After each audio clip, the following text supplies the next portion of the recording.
Lamp. இதுக்குள்ளேருந்து எண்ணெய் ஊற்றிட்டு இந்த சைடு இப்படி திருப்பினா வராது, இந்த சைடு வேணால் இப்படி ஊற்றினா வரும். வாங்க உங்களுக்கு பண்ணி காமிக்கிறேன். இப்போ சொல்லதா பாருங்க, ஊற்றுறேன். இதை நல்லா கொண்டு வா.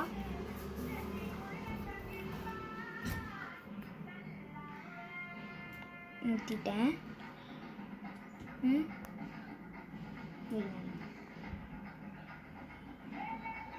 வந்து இதை இப்படி பண்ணால் கீழே கொட்டாது.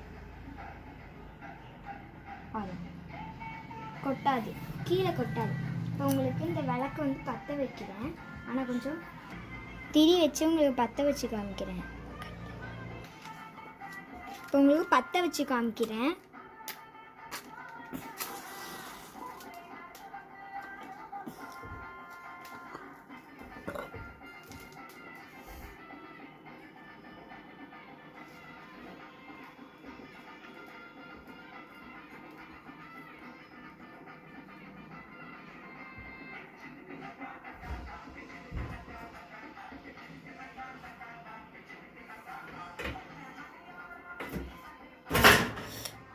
பாருங்க, எண்ணெயே ஊற்றாது, அழகாக எரியும்.